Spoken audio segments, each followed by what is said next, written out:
ए माझ्या बच्च्या परपोज मानतो तुला गोली ग. परपोज मला तुझ्या आईला आई घाल्या हाड. ए तुला मला आवाज येत किंवा तुझ्या की बुक किती बघ आता तू मला हो म्हण नाही तर लय मोठी चालशील भविष्यात लय मोठा मी चालवाना नाही तू आता मला गोली गत हो म्हण. बघ आता तू मला हो म्हण नाही तर लय मोठी चालशील भविष्यात लय मोठा मी चालवाना नाही तू आता मला गोली गत हो म्हण. तुझ्या आईला भडव्या तू तिकडे स्टार हो नाही तर चंद्र हो मला काय फरक नाही पडत. तुम मुझे भूल जाओ हे हो नाही सकता आणि मी तुझे भूल जाओ मी गोलीगत होऊ न देणार नाही देणार ठेवू. बघितला हा व्हिडिओ साधारण 4-5 वर्षापूर्वीचा असेल.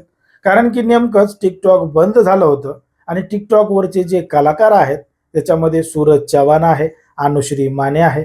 यांचं टिकटॉक बंद झाल्यामुळं त्यांच्या हाताला काम नव्हतं आणि त्यांच्यामधली जी कला आहे ती दाखवता येत नव्हती. मग काही मोठ्या कलाकारांनी पुढे येऊन एक वेब सिरीज करायचं ठरवलं आणि त्याच्यामध्ये सूरज चव्हाणला आणि अनुश्री मानेला त्या ठिकाणी घेतलं आणि या वेब सिरीजच्या माध्यमातून सूरज चव्हाणनं थेट अनुश्रीलाच प्रपोज केलं. कारण की तिचा तसा रोल होता. पण मात्र अनुश्रीनं कशा पद्धतीनं सूरज चव्हाणला इन्कार केला, नकार दिला हे सुद्धा तुम्ही त्या व्हिडिओच्या माध्यमातून बघितलेलं असेल.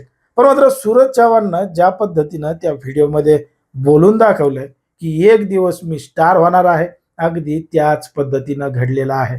आणि अनुश्री आता त्याच पद्धतीनं बिग बॉस मध्ये सुद्धा आलेली आहे आणि ती सुद्धा स्टार झाली किंवा सेलिब्रिटी झाली असं आपला या ठिकाणी म्हणता येईल. पण मात्र ज्या पद्धतीनं अनुश्रीची भाषा ही 4-5 वर्षा अगोदर होती अजूनही त्याच पद्धतीची आहे का आणि घरामध्ये ती याच पद्धतीची भाषा वापरते का हेच आपलं सविस्तर या व्हिडिओमध्ये बघायचंय.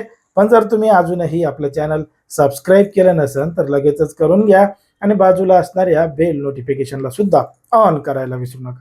जर आपण पाहिलं तर टिकटॉक बंद झाल्यानंतर अनेक जे कलाकार आहेत ते सोशल मीडियावर आले होते, काही इंस्टाग्राम यूट्यूबवर सुद्धा आले होते. त्याच माध्यमातून सूरज चव्हाण असेल, अनुश्री माने असेल हे दोघं जण सुद्धा त्यावेळी टिकटॉकवर मोठ्या प्रमाणात प्रसिद्ध होते, व्हायरल होते आणि एका वेब सिरीजच्या माध्यमातून या दोघा जणांनी एकत्र काम सुद्धा केलं होतं आणि सूरजनं थेट अनुश्रीला प्रपोज केलं होतं. आता हा सगळा त्या वेब सिरीजचा भाग होता आणि दिलेली स्क्रिप्ट होती त्यानुसार त्यांनी त्या ठिकाणी काम केलेलं आहे.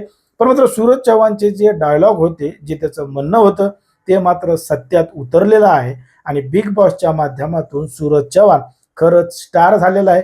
कारण की बिग बॉस मराठीचं 5वं सीझन हा सूरज चव्हाणनी जिंकलेलं आहे. मग आता सूरज चव्हाणनी 5वं सीझन जिंकलं आणि या 6व्या सीझनमध्ये सूरज चव्हाणची जोडीदार अनुश्री माने सुद्धा आलेले आहे. पण मात्र ज्या पद्धतीनं सूरज चव्हाण घरामध्ये खेळत होता, जो जसा आहे तसा दाखवण्याचा प्रयत्न करत होता, अनुश्री सुद्धा त्याच पद्धतीनं करतीये का? अनुश्री मुद्दामून काहीतरी खोड्या काढतीये, भांडतीये आणि कशा पद्धतीची भाषा वापरते हे सुद्धा तुम्ही बिग बॉसच्या घरात बघितलेलं असेल. आता तिनं सगळा हा ठरवून केलेला प्लॅन आहे, कोणासोबत कसं राहायचं, कोणासोबत कसं बोलायचं, गेम कसा फिरवायचा हे अनुश्रीनं सगळं काही पाहून आलेली आहे आणि ती त्याच पद्धतीनं करताना आपल्याला दिसते. पण मात्र ज्या पद्धतीनं त्यांचा आता जुना व्हिडिओ सोशल मीडियावर व्हायरल होतोय, सूरज चव्हाणचं बोलणं खरं झालेलं आहे, त्याच पद्धतीनं अनुश्री माने सुद्धा या सीझनची विजेता होईल का? तुम्हाला काय वाटतं हे अगदी स्पष्टपणे कमेंटमध्ये सांगा. आणि अशाच पद्धतीचे नवनवीन व्हिडिओ पाहण्यासाठी आपल्या चॅनलला लगेच सबस्क्राईब करायला सुद्धा विसरू नका.